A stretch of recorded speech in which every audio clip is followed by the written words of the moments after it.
Assalamualaikum semuanya. Apa kabar? Aku harap kalian semua baik-baik aja ya. Oh iya, perkenalkan nama saya Yunia Sinta Dewi dari Program Studi Bimbingan dan Konseling IKIP Siliwangi Angkatan 2017. Di sini saya akan membahas mengenai penelitian kualitatif yang sudah disusun oleh saya dimulai dari bab 1 hingga bab 3. Oh iya, teman-teman, penelitian kualitatif ini merupakan salah satu tugas yang harus dipenuhi oleh mahasiswa bimbingan dan konseling angkatan 2017 yang diampu oleh dosen Ibu Gida Kadarisma MPD. Oke, baiklah teman-teman. Mari kita lanjut ke pembahasan selanjutnya, yaitu di sini saya menyusun proposal penelitian berjudul Layanan Bimbingan Belajar melalui Teknik Diskusi Kelompok dalam Mereduksi Stres Akademik Siswa Kelas 7 MTS Al-Inayah, Kota Bandung, tahun pelajaran 2019-2020. Nah, kita sudah mengetahui judul apa yang sudah saya canangkan dari jauh-jauh hari. Nah, kita lanjut ke pembahasan selanjutnya, yaitu bab 1 pendahuluan. Di sini tertera ada latar belakang masalah. Latar belakang masalah dari proposal penelitian ini adalah pendidikan terbagi dalam 3 ranah, yaitu kognitif, afektif, dan psikomotor. Menurut Nana Sujana tahun 2004, halaman 22. Ia menjelaskan bahwa ranah kognitif itu berkenaan dengan hasil belajar intelektual, sedangkan ranah afektif berkenaan dengan sikap atau perilaku. Dan psikomotor berkenaan dengan hasil belajar, keterampilan, dan kemampuan bertindak. Peserta didik yang belum mampu mengoptimalkan ketiga ranah tersebut, tak jarang mereka mengalami stres. Stres akademik merupakan keadaan di mana peserta didik tidak dapat menghadapi tuntutan akademik dan mempersepsi tuntutan-tuntutan akademik yang diterima sebagai gangguan. Berdasarkan pengamatan peneliti, tingkat stres akademik siswa MTS Al-Inayah cukup tinggi. Terbukti dari adanya siswa yang sering mengeluhkan perihal ketidakmampuannya dalam mengerjakan tugas. Hal itu dikarenakan menumpuknya tugas yang diberikan oleh guru. Selain itu, ada juga siswa yang sering membolos ketika jam pelajaran berlangsung. Sulit berkonsentrasi dalam proses belajar, dan bahkan ada yang sengaja tidak datang ke sekolah dikarenakan malas belajar. Hal-hal di atas merupakan salah satu indikasi dari adanya stres akademik yang dialami oleh siswa MTS Al-Inayah. Maka dari itu, untuk mereduksi stres akademik yang dialami oleh siswa MTS Al-Inayah, salah satunya dengan cara melakukan diskusi kelompok. Nah, setelah tadi kita membahas mengenai latar belakang masalah, sekarang kita akan membahas mengenai identifikasi masalah. Yang pertama, guru mata pelajaran kurang berfungsi optimal sebagai pembimbing bagi siswanya. Tak jarang hal ini seringkali terjadi banyak di beberapa sekolah, khususnya di MTS Al-Inayah. Ini guru kurang berfungsi optimal sebagai pembimbing bagi siswanya. Jadi mereka hanya memberikan mata pelajaran saja. Kemudian yang kedua, ada pihak sekolah belum memberikan waktu khusus untuk layanan dan bimbingan konseling. Nah, tentunya di MTS Al-Inayah ini tidak adanya jam pelajaran yang masuk ke kelas khusus untuk bimbingan dan konseling. Maka dari itu, ada beberapa hal yang terhambat untuk guru BK dapat mengidentifikasi masalah-masalah yang terjadi dalam kelas. Kemudian adanya sebagian besar siswa belum memiliki kesadaran pentingnya belajar. Nah, hal ini sangat banyak dialami oleh siswa, baik di sekolah lain maupun di sekolah MTS Al-Inayah. Peserta didik belum memiliki kesadaran mengenai pentingnya belajar. Maka dari itu, tak jarang di antara peserta didik banyak yang mengeluhkan ketidakpemahaman mengenai pelajarannya. Yang selanjutnya, ada program BK yang belum dilaksanakan secara efektif karena keterbatasan waktu. Hal ini memang terjadi di sekolah MTS Al-Inayah karena tidak adanya jam pelajaran untuk BK masuk ke kelas. Dan yang terakhir, sebagian besar siswa belum mempunyai rasa tanggung jawab. Ini bisa dikatakan sebagai hal yang penting juga. Jadi, di MTS Al-Inayah tidak banyak peserta didik yang belum memiliki rasa tanggung jawab terhadap dirinya sebagai siswa untuk rajin belajar. Nah, yang selanjutnya, ini ada pembatasan masalah. Mengingat berbagai keterbatasan waktu, tenaga, dan biaya yang ada pada peneliti, maka pembahasan penelitian ini terfokus pada layanan bimbingan belajar melalui teknik diskusi kelompok dalam mereduksi stres akademik siswa kelas 7 MTS Al-Inayah Kota Bandung tahun pelajaran 2019-2020. Selanjutnya ada rumusan masalah. Berdasarkan latar belakang masalah, identifikasi masalah, dan pembatasan masalah yang telah dipaparkan, maka dapat dikemukakan rumusan masalahnya sebagai berikut. Bagaimanakah layanan bimbingan belajar melalui teknik diskusi kelompok dalam mereduksi stres akademik siswa kelas 7 MTS Al-Inayah Kota Bandung tahun pelajaran 2019-2020. Selanjutnya ada tujuan yang hendak dicapai dalam penelitian ini adalah untuk mengetahui bagaimana layanan bimbingan belajar melalui teknik diskusi kelompok dalam mereduksi stres akademik siswa kelas 7 MTS Al-Inayah Kota Bandung tahun pelajaran 2019-2020. Manfaat penelitian.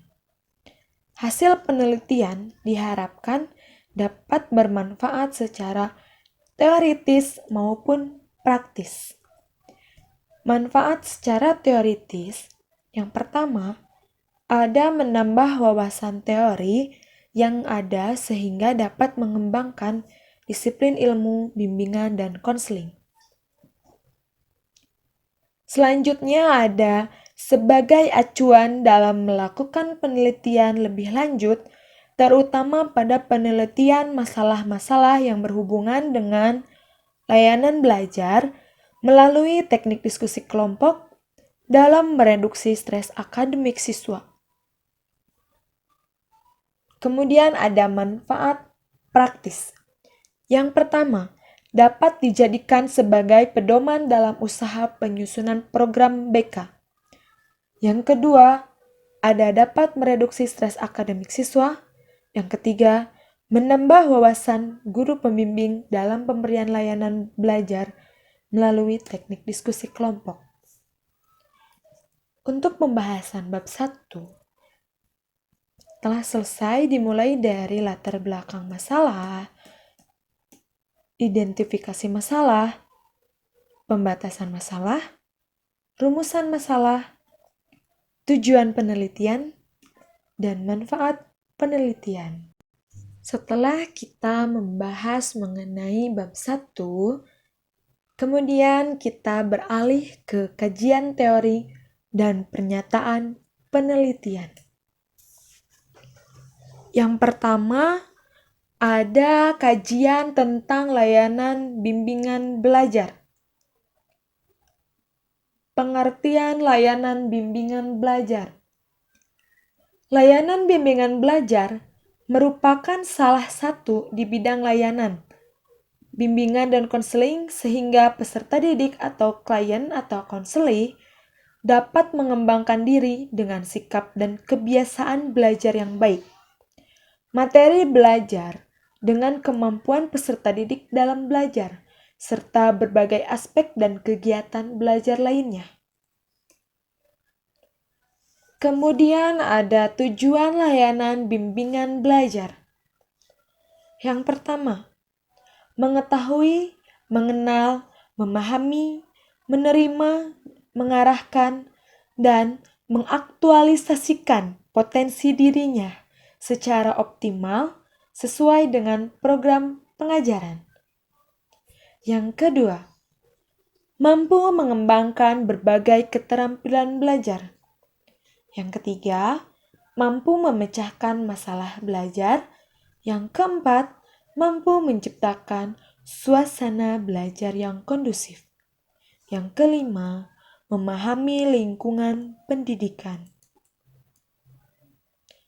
Fungsi layanan bimbingan belajar. Yang pertama, ada fungsi pencegahan. Fungsi ini merupakan layanan bimbingan belajar berupaya untuk mencegah atau meminimalisir kemungkinan timbulnya masalah. Yang kedua, ada fungsi penyaluran.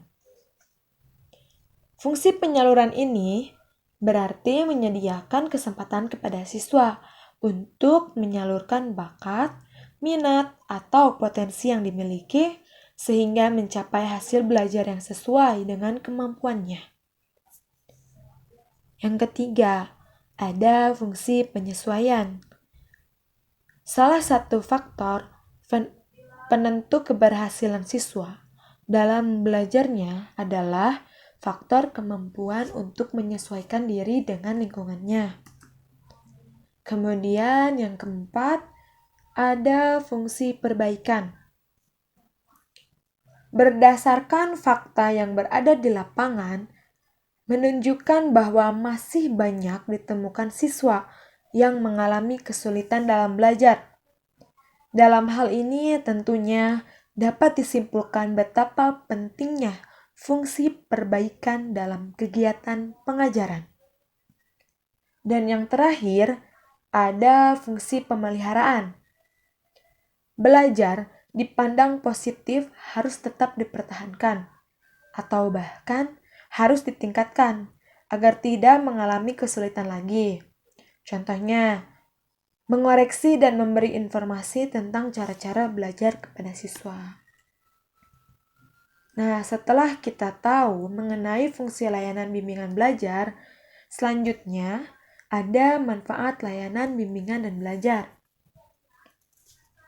Yang pertama, manfaat bagi siswa. Adanya kondisi belajar yang efektif dan kondusif sehingga siswa dapat mengembangkan kemampuan potensinya secara optimal. Yang kedua, terperhatikannya karakteristik pribadi siswa secara utuh yang akan menjadi dasar bagi yang bersangkutan untuk menempatkan dirinya ada pada posisi yang tepat. Kemudian, dapat meminimalisir serta mengatasi kemungkinan terjadinya kesulitan belajar, sehingga dapat meningkatkan keberhasilan belajar. Selanjutnya, yang kedua, ada manfaat bagi guru. Membantu untuk lebih mampu menyesuaikan dengan materi pembelajaran. bahkan program pembelajaran dengan keadaan siswa secara perorangan maupun berkelompok. Kemudian, dapat memudahkan guru BK dalam memahami karakteristik peserta didiknya sebagai dasar untuk membantu pengembangan potensi peserta didik, bahkan sampai pada posisi penentuan bantuan kepada mereka. Selanjutnya, ada langkah-langkah layanan bimbingan belajar. Yang pertama, pengumpulan informasi tentang diri siswa.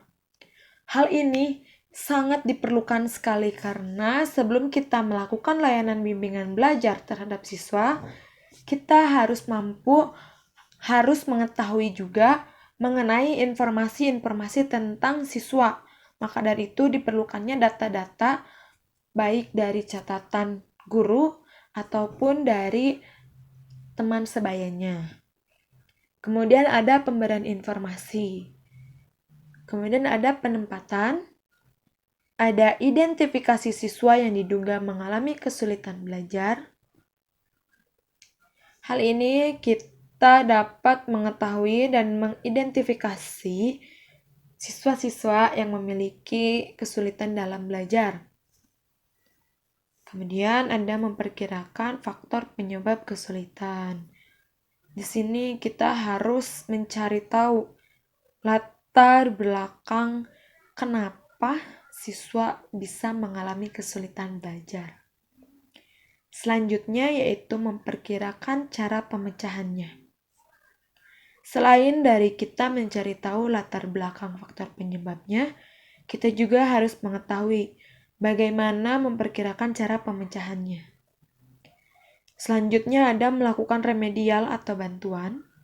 Hal ini bisa dilakukan dengan adanya pelaksanaan layanan bimbingan belajar. Dan yang terakhir, evaluasi dan tindak lanjut.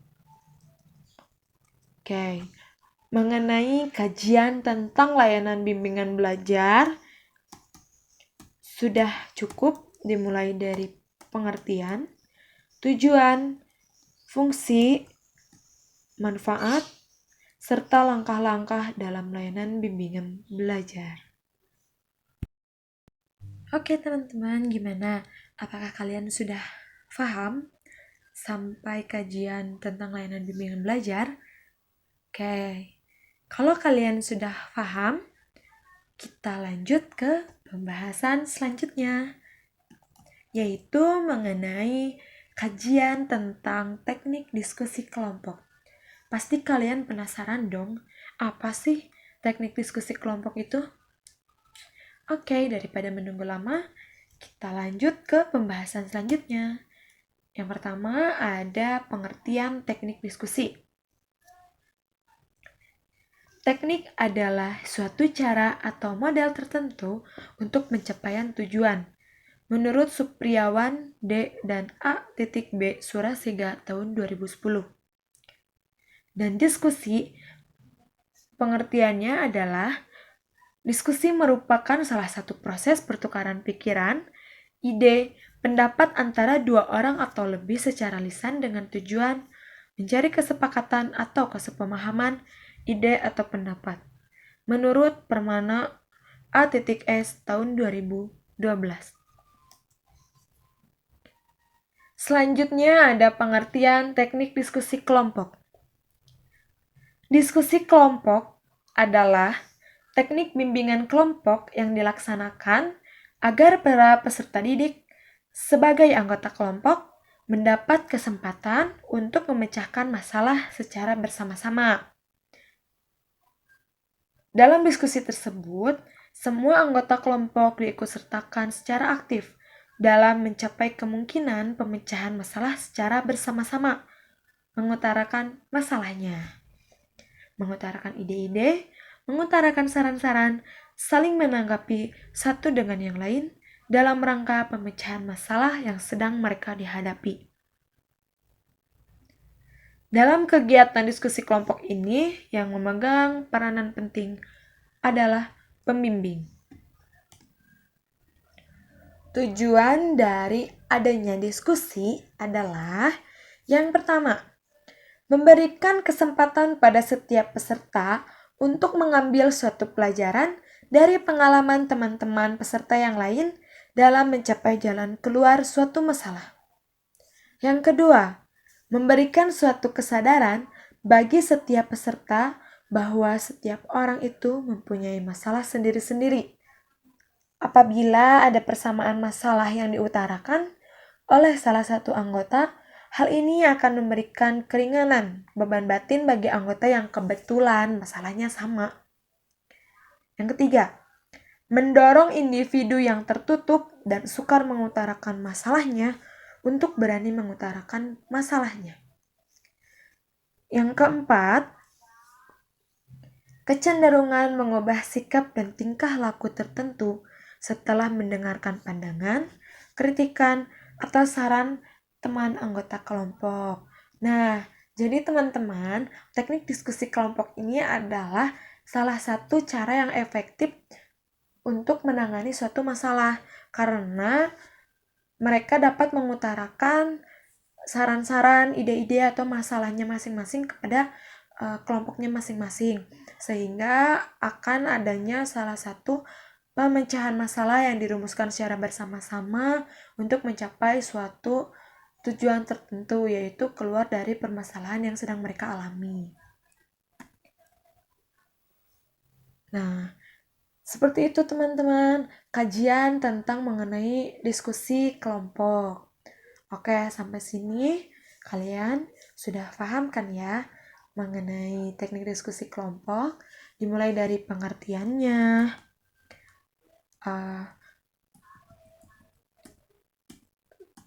tujuannya.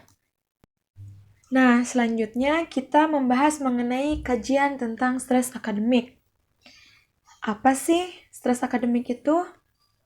Stres adalah respon individu terhadap suatu keadaan yang dapat memicu stres atau stresor, sehingga mengancam dan mengganggu kemampuan seseorang untuk menanganinya, menurut Santrop J.W. tahun 2005. Stres merupakan kenyataan hidupan setiap hari yang tidak dapat dipungkiri keberadaannya. Bisa disebabkan oleh perubahan yang memerlukan penyesuaian. Menurut Kelliat B.A. tahun 1998. Berdasarkan uraian di atas, maka dapat disimpulkan bahwa stres akademik merupakan respon dari individu yang diakibatkan dari ketidaksesuaian antara tuntutan lingkungan akademik dengan potensi yang dimiliki oleh peserta didik, sehingga adanya tekanan dalam diri peserta didik yang berdampak pada keberlangsungan hidupnya, termasuk dalam konteks akademiknya. Selanjutnya ada faktor-faktor penyebab stres.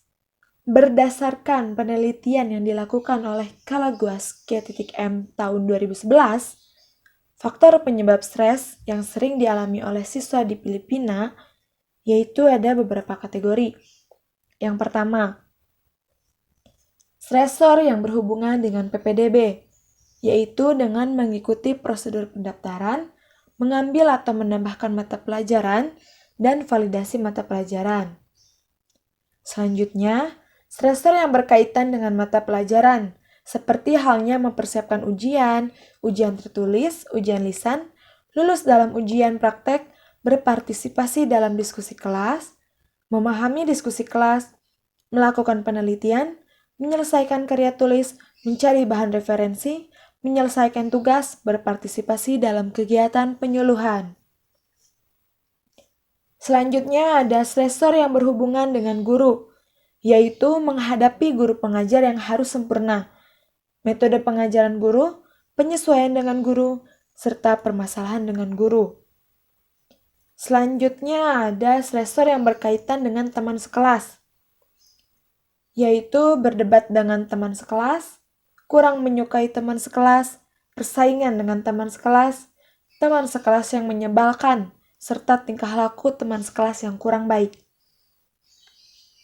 Selanjutnya ada stresor yang berkaitan dengan keadaan atau kondisi ruang kelas, yaitu kelas yang penuh dan sesak oleh jumlah peserta didik, kelas yang kotor, kelas yang bising, kelas dengan tempat yang terbatas, dan gangguan dari dalam ataupun luar kelas. Selanjutnya ada stresor yang berkaitan dengan perihal keuangan, yaitu penganggaran keuangan dan pengeluaran yang tidak terduga. Stresor yang berkaitan dengan harapan, yaitu khawatir terhadap masa depan dan mendapatkan pekerjaan setelah lulus kuliah. Harapan dari orang tua, harapan dari kerabat, harapan dari guru, dan menangani harapan dari diri sendiri. Selanjutnya, ada reaksi stres. Yang pertama, ada reaksi psikologis. Reaksi ini biasanya lebih dikaitkan pada aspek emosi, seperti mudah marah, sedih, dan tersinggung. Selanjutnya ada reaksi fisiologis. Reaksi fisiologis biasanya muncul dalam bentuk keluhan fisik seperti pusing, nyeri tengkuk, tekanan darah naik, nyeri lambung, gatal-gatal di kulit, dan rambut rontok. Yang ketiga ada reaksi proses berpikir. Hal ini biasanya tampak dalam gejala sulit berkonsentrasi, mudah lupa, dan sulit mengambil keputusan. Dan yang keempat ada reaksi perilaku. Reaksi ini biasanya tampak dari perilaku-perilaku yang menyimpang, seperti minum minuman beralkohol, mengkonsumsi obat-obatan, frekuensi merokok meningkat, dan menghindari bertemunya dengan teman-teman. Selanjutnya ada dampak stresor. Dampak stresor dipengaruhi oleh berbagai faktor. Yang pertama dari sifat stresor. Jika seseorang berpendapat bahwa stresor sebagai keadaan yang mengancam kehidupannya dan berakibat buruk baginya, maka tingkat stres yang dialami akan terasa berat.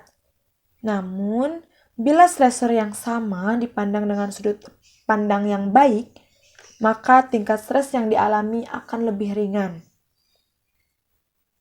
Yang kedua, ada jumlah stresor yang dihadapi dalam waktu yang bersamaan. Hal ini terjadi apabila terdapat banyak stresor sedang dialami oleh seseorang, maka penambahan stresor kecil dapat menjadi pencetus yang mengakibatkan reaksi yang berlebihan. Yang ketiga, lamanya pemaparan terhadap stresor. Pemaparan yang intensif terhadap stresor dapat menyebabkan kelelahan dan ketidakmampuan menghadapi stresor. Yang keempat, pengalaman masa lalu. Pengalaman masa lalu dapat mempengaruhi seseorang menghadapi stresor yang sama. Yang kelima, ada tingkat perkembangan. Pada tingkat perkembangan tertentu, terdapat jumlah dan intensitas stresor yang berbeda, sehingga resiko terjadinya stres pada tiap tingkat perkembangan itu berbeda-beda. Nah, pembahasan mengenai kajian stres akademik sudah dicukupkan sekian.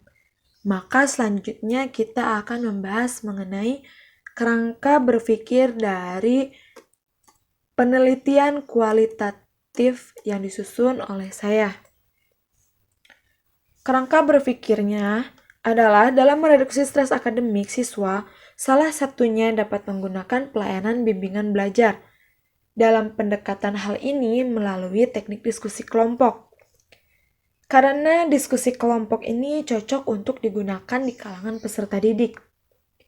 Misalnya untuk meminimalisir masalah yang berkaitan dengan belajar, khususnya masalah yang dialami oleh peserta didik dalam hal akademik, yaitu stres akademik. Pemberian layanan bimbingan belajar ini dalam mereduksi stres akademik melalui teknik diskusi kelompok ini dapat menjadikan siswa lebih bersemangat dalam belajarnya, sehingga ia memahami bagaimana ia harus belajar dengan baik, menggunakan cara belajar yang sesuai dengannya, sehingga dapat meminimalisir tekanan yang dialami oleh peserta didiknya. Peserta didik dapat mulai menemukan jalan pemikirannya untuk bagaimana ia dapat mereduksi tekanan stres tersebut sehingga ia dapat mengetahui apa yang dialaminya saat di sekolah. Maka dari itu, melalui teknik diskusi kelompok ini, peserta didik dapat bersama-sama mencari faktor penyebab asal dari adanya stres akademik. Kemudian dapat mengetahui hal apa saja yang menjadi tekanan dalam dirinya, sehingga ia dapat menyadari apa yang terjadi pada perkembangan kognitif atau intelektualnya. Dari penelitian kualitatif ini, adanya atau timbulnya pertanyaan penelitian. Yang pertama, permasalahan belajar apa yang dialami oleh siswa MTS Al-Inayah kelas 7 tahun pelajaran 2019-2020? Yang kedua, siapa saja yang dilibatkan untuk mereduksi permasalahan stres akademik siswa kelas 7 MTS Al-Inayah tahun pelajaran 2019-2020? Yang ketiga, bagaimanakah keterlibatan guru BK dalam upaya mereduksi stres akademik siswa kelas 7 MTS Al-Inayah tahun pelajaran 2019-2020? Yang keempat, bagaimanakah perilaku yang diperlihatkan oleh peserta didik yang mengalami tekanan stres akademik di MTS Al-Inayah tahun pelajaran 2019-2020? Yang kelima, di mana siswa menunjukkan perilaku tersebut? Yang keenam, mengapa permasalahan ini bisa terjadi pada siswa kelas 7 MTS Al-Inayah tahun pelajaran 2019-2020? Yang ketujuh, kapan permasalahan tersebut mulai terdeteksi oleh lingkungan sekitar, khususnya oleh guru BK MTS Al-Inayah?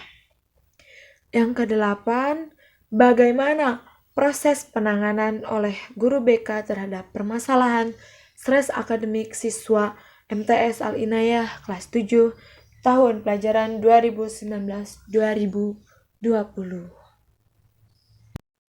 Setelah kita tadi mendengarkan pembahasan dari bab 1 sampai bab 2, selanjutnya kita beralih ke bab 3, yaitu tentang metode penelitian. Yang pertama ada pendekatan penelitian. Pendekatan yang digunakan dalam penelitian ini adalah penelitian kualitatif. Penelitian kualitatif yaitu prosedur penelitian yang menghasilkan data deskriptif berupa kata-kata tertulis atau lisan dari orang-orang dan perilaku yang diamati. Lalu, tujuan utama dari penelitian kualitatif adalah untuk memahami fenomena atau gejala-gejala sosial dengan lebih menitik beratkan pada gambaran yang lengkap tentang fenomena yang dikaji daripada merincinya menjadi variabel-variabel yang saling terkait. Metode yang digunakan adalah kualitatif deskriptif. Penggunaan pendekatan ini bertujuan untuk mendeskripsikan perilaku orang, peristiwa lapangan, serta kegiatan-kegiatan tertentu secara terperinci dan mendalam. Adapun yang dimaksud dengan penelitian deskriptif yaitu suatu penelitian sekedar untuk menggambarkan suatu variabel yang berkenaan dengan masalah yang diteliti tanpa mempersoalkan hubungan antar variabel. Lalu selanjutnya ada tempat dan waktu penelitian. Yang pertama, tempat yang digunakan untuk penelitian adalah Madrasah Tsanawiyah Al-Inayah, Kota Bandung. Dan waktu penelitiannya dilaksanakan pada bulan April tahun 2020 sampai dengan bulan Juni 2020 pada tahun pelajaran 2019-2020. Selanjutnya ada subjek penelitian. Subjek dari penelitian ini adalah 10 orang siswa MTS Al-Inayah. Dipilihnya siswa tersebut adalah berdasarkan dengan pertimbangan siswa tersebut diambil dari masing-masing kelas, dimulai dari kelas 7A sampai kelas 7E, dikarenakan tiap-tiap kelas terdapat siswa yang mengalami stres secara akademik. Metode pengumpulan data. Yang pertama ada observasi. Observasi adalah penelitian dengan melakukan pengamatan secara langsung maupun tidak langsung yang tampak dalam suatu gejala pada objek penelitian. Tujuan digunakannya observasi sebagai metode penelitian diantaranya untuk mengetahui perilaku siswa ketika berada di sekolah. Lalu ada jenis-jenis observasi menurut Trianto tahun 2010. Yang pertama ada observasi partisipan, observasi non-partisipan, observasi sistematik, observasi non-sistematik, dan observasi eksperimental. Sedangkan yang digunakan dalam penelitian ini adalah jenis observasi partisipan. Lalu selanjutnya ada wawancara. Wawancara merupakan metode pengambilan data dengan bertukar informasi melalui tanya jawab antara peneliti dengan subjek atau responden dalam suatu topik tertentu. Macam-macam wawancara menurut Sugiono tahun 2015. Yaitu yang pertama ada wawancara terstruktur, ada wawancara semi struktur, ada wawancara tak berstruktur. Dalam penelitian ini, metode wawancara yang digunakan adalah wawancara tidak terstruktur, yaitu peneliti tidak menggunakan pedoman wawancara yang telah tersusun secara sistematis dan lengkap untuk pengumpulan datanya. Pedoman wawancara hanya berupa garis-garis besar permasalahan yang akan dinyatakan.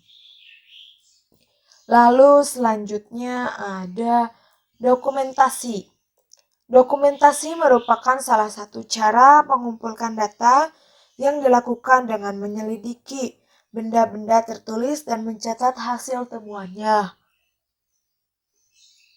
Menurut Lexi J.M. tahun 2010, membagi dokumen menjadi 2 kelompok besar, yaitu yang pertama dokumen pribadi. Terdiri dari buku harian, surat pribadi, dan autobiografi.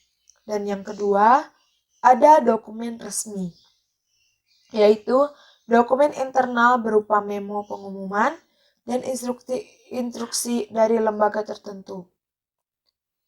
Dokumen eksternal biasanya berisi tentang majalah, buletin, dan pertanyaan yang disiarkan pada media massa. Selanjutnya ada teknik analisis data. Menurut Sugiono tahun 2015, analisis adalah proses mencari dan menyusun secara sistematis data yang diperoleh dari hasil wawancara, catatan lapangan, dan dokumentasi dengan cara mengorganisasikan data ke dalam kategori, menjabarkan di dalam unit-unit, melakukan sintesa, menyusun ke dalam pola, memilih mana yang penting dan yang akan dipelajari, dan membuat kesimpulan sehingga mudah dipahami oleh diri sendiri maupun oleh orang lain. Kemudian ada aktivitas dalam analisis data, yaitu yang pertama ada reduksi data. Reduksi data diartikan sebagai proses pemilihan, mengabstrakkan dan informasi data kasar yang muncul dari catatan lapangan. Reduksi data dalam penelitian ini berlangsung secara terus-menerus selama penelitian ini berlangsung. Yang kedua, ada penyajian data. Hasil reduksi data selanjutnya disajikan dalam bentuk teks naratif. Teks naratif digolongkan sesuai dengan topik masalah. Penyajian data merupakan tahapan untuk memahami apa yang sedang terjadi dan apa yang harus dilakukan selanjutnya. Untuk analisis dan diambil tindakan yang dianggap perlu. Selanjutnya ada verifikasi dan penarikan kesimpulan. Kegiatan verifikasi dan menarik kesimpulan sebenarnya hanyalah sebagian dari suatu kegiatan konfigurasi yang utuh, karena penarikan kesimpulan juga diverifikasi sejak berlangsungnya awal penelitian sampai akhir penelitian, yang merupakan suatu proses berkesinambungan dan berkelanjutan. Berdasarkan uraian di atas, secara umum analisis data dalam penelitian ini adalah setelah mencatat semua fenomena di lapangan, baik melalui pengamatan, wawancara, dan dokumentasi, dalam bentuk catatan lapangan dilakukan melalui tahap berikut. Yang pertama, menelaah kembali catatan hasil pengamatan wawancara dan studi dokumentasi, serta memisahkan data yang dianggap penting dan tidak penting. Hal ini diulang kembali untuk memeriksa kemungkinan kekeliruan klasifikasi. Yang kedua, ada mendeskripsikan data yang telah diklasifikasikan untuk kepentingan penelaah lebih lanjut dengan memperhatikan fokus dan tujuan penelitian. Selanjutnya ada membuat analisis akhir untuk meningkatkan kematangan emosi. Nah, alhamdulillah dari pembahasan bab 1, bab 2, dan bab 3 sudah selesai. Maka dari itu, penelitian kualitatif ini sudah dikatakan selesai untuk pembahasannya. Nah, teman-teman, apakah ada yang ingin ditanyakan atau didiskusikan kembali? Boleh dicatat di kolom komentar ya. Nanti insya Allah akan dijawab oleh saya langsung di kolom komentar. Baik teman-teman, sekian pemaparan dari saya. Jangan lupa untuk terus jaga kesehatan, tetap di rumah aja. Dan minal aizin wal faizin, selamat Hari Raya Idul Fitri, mohon maaf lahir dan batin. Billahi fisabil haq, fastabiqul khairat. Wassalamualaikum warahmatullahi wabarakatuh.